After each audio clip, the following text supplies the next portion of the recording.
Welcome and hello. My name is Alias Mason, and I'm here to talk to you about why you should join the trades over colleges.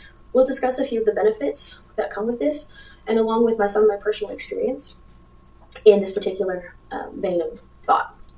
I want to convince you that while you may be in college right now, it's not always your best option, and maybe you want to try something else. And I'm going to give you the reasons why you can.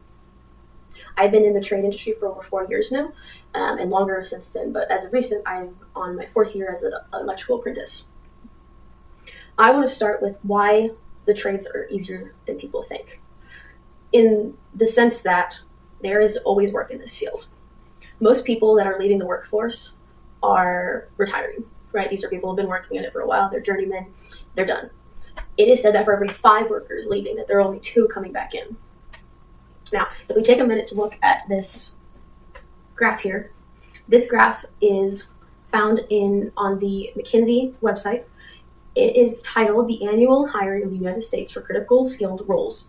It could be more than 20 times the projected annual increase of jobs from 2022 to 2023.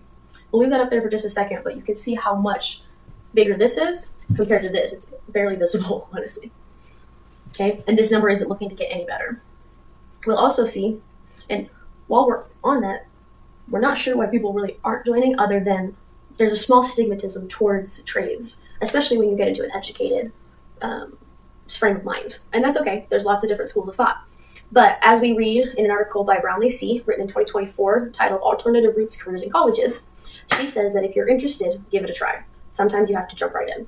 And that's true for lots of things, but I think it's especially true for the trades. Some people look right past them because it's a little different than what everyone else is doing. Secondly, I got paid to learn. How awesome is that? Who says that I got paid for every single hour of schooling that I was taught? Okay, so I earned a full wage while I've been in my 4 years of schooling.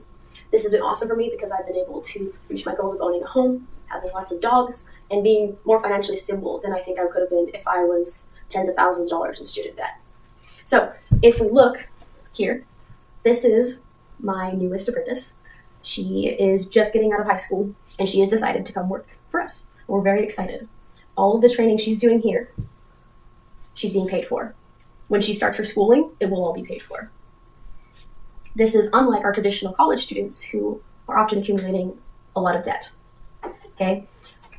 Now, to back me up, I have someone who I'm citing who says I began to attend evening classes to pursue a college degree. The company I worked for would reimburse me 100% of my costs if I received an A. They would reimburse me 75% for a B and 50% for a C. I found this written by McQH, written in 2022, titled College versus Trade Schools, on page 48. And that just goes to show that it is the standard for trade companies to reimburse you. Very rarely is it found that you won't get reimbursed for what you're doing. Lastly, I want to talk about the lifelong benefits. I started 4 years ago, and while I'm in the trade of electrical, I have grown confidence in a plethora of different hand skills of the trades.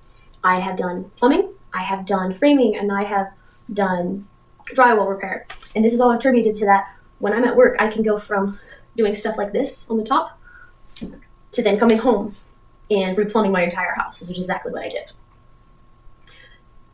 Tradespeople are very hands-on learners. With hands-on learning, you can become more confident in learning new skills on your own. Now, found in why we should trade out our education biases and finding a balance between university and trade schools by McQueen N., written in 2020, we read, but perhaps the first and most important thing that needs to change in our prejudices against these other forms of education. Vocational training and apprenticeships are essential and highly valuable for the future of our society. Without them, we all suffer.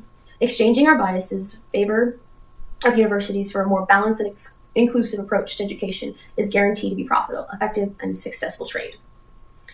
This long quote, my apologies, just says how much it's going to be a benefit for us to take a look at our school of thought. While we may see our trades as down here, how much do we actually need them in our day-to-day economy? don't think I can drive by any city where I'm not seeing construction, and this is true anywhere. So these are jobs that we need to be filling again. And while college is an important base of education, we don't have to stay there. So to sum it up, we have the numerous employment options and the ease of these employment options. We are also getting paid on the job for all the training we're doing. And lastly, we have lifelong benefits. These have translated into my personal life and into my home life, and I love it. Now, while it's not just you, we have to remember that we're part of a bigger ecosystem of our world, and that it might not be such a bad thing to take a look at the trades, even if it is a little bit against the status quo. If I were you, and I have done it, join the trades. It is never too late to join, and you can always learn something new. Choosing to join the trades is not just about building structures. It's about constructing a future filled with skills, stability, and endless possibilities for you. Thank you.